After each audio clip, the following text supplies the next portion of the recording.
hi everybody. So let's discuss about Indian startups and how they are growing in the Indian ecosystem. देखिए सबसे बड़ी बात यह है कि आप ये देखिए कि स्टार्टअप्स जितने भी हैं, व्हाट इज स्टार्टअप? देखिए startup is when you have a problem and you try to find the solution of that problem. अगर प्रॉब्लम एग्जिस्ट करती है और आप उसका सॉल्यूशन देख रहे हैं तो डेफिनेटली कोई ना कोई आपका जो आइडिया है वो एग्जीक्यूशन साइड जा सकता है या स्केल हो सकता है. एग्जाम्पल आप ये देख सकते हैं, जैसे जेरोदा है. अब जेरोदा ने ये प्रॉब्लम देखी कि अगर किसी को स्टॉक मार्केट में ऑनलाइन इन्वेस्ट करना है तो क्या तरीका है, क्योंकि पहले ऑफलाइन होता था तो बहुत कम्बरसम प्रोसेस था, तो ऑनलाइन कैसे करा जा सकता है, वन क्लिक से कैसे हो सकता है, इजी प्रोसेस कैसे हो सकता है, इसका डिजिटल फॉर्मेट क्या हो सकता है जो भी स्टॉक में इन्वेस्ट करना है या किसी भी ट्रेडिंग करनी है. तो वहां जेरोदा ने ये प्रॉब्लम देखी and they started this business. उसके बाद यूजर बेस क्रिएट हो गए और देन द बिजनेस प्लान और ये सब team and then fund raise और उसके बाद बिजनेस स्केल करना, प्रॉफिट्स, मार्जिन, ये सब उसके बाद की बात है. लेकिन स्टार्टअप के लिए सबसे इंपॉर्टेंट चीज जो है वो यह है कि what is the problem you want to solve.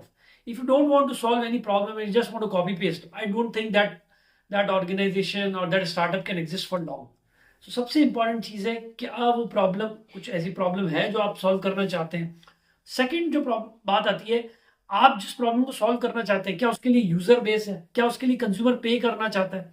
Because एक बहुत बड़ी बड़ी प्रॉब्लम्स है, जैसे पॉल्यूशन है, क्लाइमेट चेंज है, डेफिनेटली ये एक लार्ज स्केल की प्रॉब्लम है जिसमें बहुत सारी एंटिटीज इन्वॉल्व होती है. लेकिन क्या उनके लिए यूजर बेस पे करना चाहता है, वो इंपॉर्टेंट है. तो ऐसी प्रॉब्लम फाइंड करना है कि जिसका आप सोल्यूशन दे सकें और जिसको यूजर पे करे.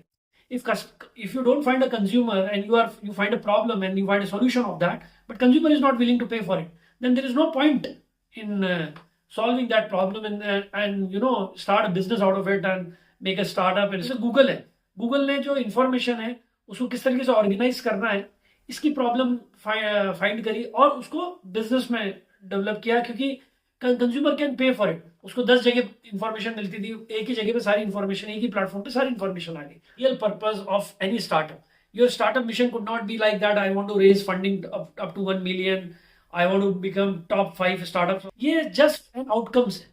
मेन बात ये हो सकती है, first problem and then a solution and will a user willing to pay for it. Second is the team which you are forming to start a startup. What is their expertise? How much diversified they are? And how much they can challenge each other. वो important है. जब भी कोई startup के लिए funding देता है या फिर वो स्टार्टअप आगे बढ़ता है, उसमें फाउंडर, को फाउंडर्स, टीम, इनिशियल टीम बहुत इंपॉर्टेंट होती है, क्योंकि सब कुछ आपको करना है. You will not find people to do the work for you in the initial stage, So you have an expertise team along with you. Somebody can do, technical stuff. Somebody can manage it. Somebody could raise a fund out of it. Or if there is only 2 people, then they can do it. Or if you want to start on your own, then you should have a different type of, traits, which is very much important. Because if let's take an example of grow. अभी grow अगर आप ये देखें, grow भी नहीं वो काम किया जेरोदा ने, लेकिन थोड़ा सा और इजी कर दिया. लेकिन उनकी जो आप टीम देखेंगे, डायनामिक टीम है. They from beginning they know that we want to reach there and they have that traits.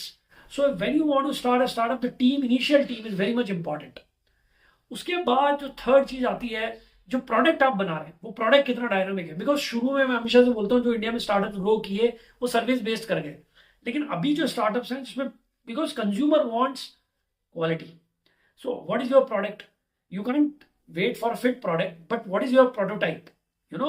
So that is important. So third point is how much dynamic your product is, how much fit that product into the market.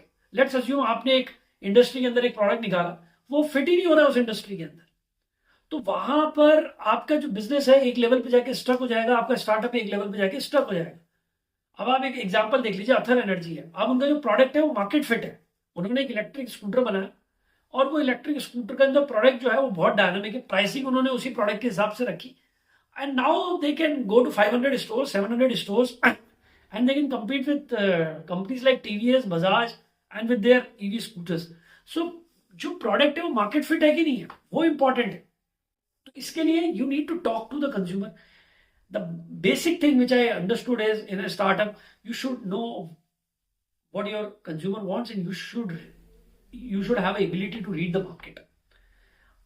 If you don't have interaction with the consumer before starting a startup or initial survey, if you don't have a understanding of the market, it's very difficult that you can scale your business or you can take it to the next level.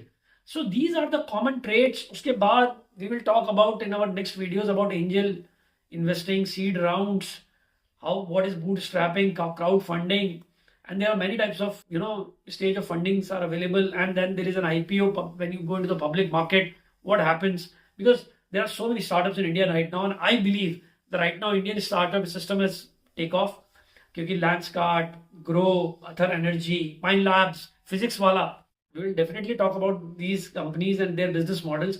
But what I want to say is, when you want to start a startup, you should know what the problem area is, what your startup will solve.